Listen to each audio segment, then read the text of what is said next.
everyone, it's Missy. So I bought some crossbars off of Amazon for my Jeep 2018 Jeep Compass Latitude. And these crossbars, when they came, I should have read the instructions more closely. They state in the description, no instructions are included. So sure enough, I open up the box, all the pieces, they're perfectly fine. They're all wrapped in bubble wrap and so forth. And all the pieces are there, but there were no instructions. So I read the reviews, and there's a few things I'm going to point out if you have also purchased these. A link is in the description box below if you want to check out the Amazon item that I did buy. But you get two crossbars, and one is longer than the other one. The longer one goes in front, so keep that in mind when you're installing these. Also, on the brackets, there's an arrow. The arrow should be facing forward when you install these. So you have two sets of brackets, and then you have some hardware. These are the bolts that you use to attach the brackets to the rails that should already be installed on your vehicle. There's one thing that I don't like, and I'm going to show you this. The washers that came with the bolts, so you put a washer on each bolt, and this is supposed to go in the bracket. This washer is so small, I feel like this, and the washer is very thin too, so I feel like it's just gonna pull right through that bracket. So what I'm doing is I'm adding another flat washer that I got at the hardware store, so that way I'm just going to put that on there as well, slide it through the hole. That will give it a lot more support, and it makes me feel better about it anyways.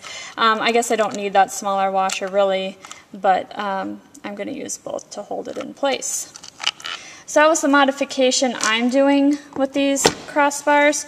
Another modification people do is these are the bolts that go up on top that adjust the crossbars. A lot of people will get rid of these, purchase a bolt the same diameter as this with some nuts, washers, and install it that way. It's perfectly up to you.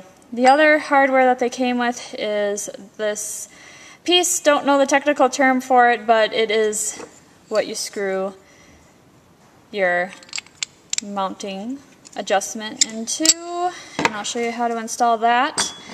And then of course they give you a wrench, which they said that you're supposed to get two. I only got one. No big deal. I mean, you only need one to get this done.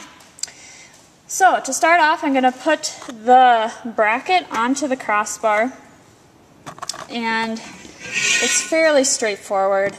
The bracket and the crossbar, there's kind of like a teardrop shape, so you can install this incorrectly. Let's put it that way. So there's a little dip that signifies that this is the top of the crossbar. I'm going to take my bracket and just slide it into place. Alright, I'm just going to flip this upside down so I can show you. So this plate, there's a side that's higher than the other side, and if you look at the bracket, I don't know if you can see this in the video, these notches are higher than these notches over here. So I'm assuming, I hope this is correct, that you just place it right on top, like so. So higher end, lower end, goes like so, okay? And then I'm just taking and screwing this into place. I'm not screwing it completely, so it's a tight fit, because I think I'll have to adjust this when I get it mounted to my vehicle. But for now, I'm just going to screw it in, and then we'll make the fine-tune adjustments after the bracket is installed to the rails on the vehicle.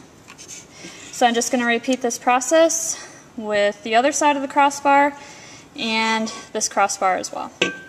So to prepare the rails for the installation, you can see that there's two holes in the front for the front bracket, and that's those little silver things. Those were originally covered by some black plugs. If you look in my rails to the rear, you can see kind of the black plugs right there. What you're going to need is a pliers and patience. But if you look, and you're not going to be able to see too well here, but I just take my pliers get underneath the plug and I just pull it out. So once you have your pliers on it,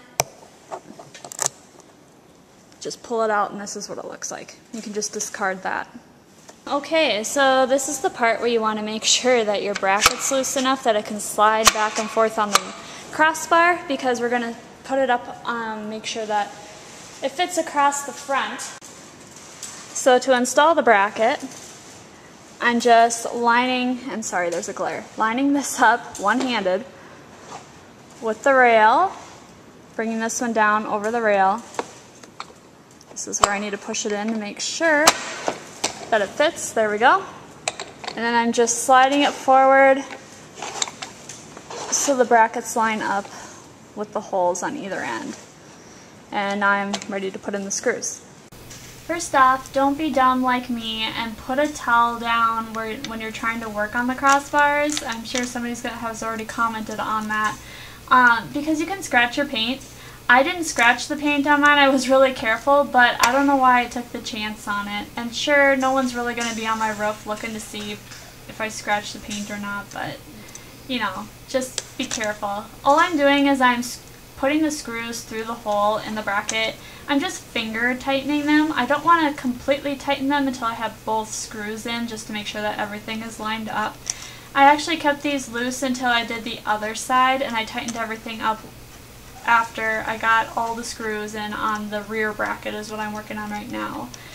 And I did use the wrench to tighten them. I didn't try to over tighten them, I just tightened them as much as I could. I'm not going to use a whole pile of force because I don't want to strip the screws either.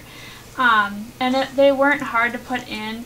You'll see that I did have to slam down on the bracket a couple times. I should have had a rubber mallet because it wasn't completely attached to the rails, but all you really need is a rubber mallet, tap them down, and the screws went in just fine. I didn't have really any issues beyond that. Once you have the screws in, you're pretty much done. Here's what they look like when they are installed. I didn't run into any problems. They fit perfectly. I didn't have to do any modifications beyond the washers that I showed you earlier. These crossbars only can hold up to a maximum of 150 pounds though, so you're not going to be carrying much on top of here. But if you have any questions, let me know in the comments below. Otherwise, thanks for watching everyone. Bye.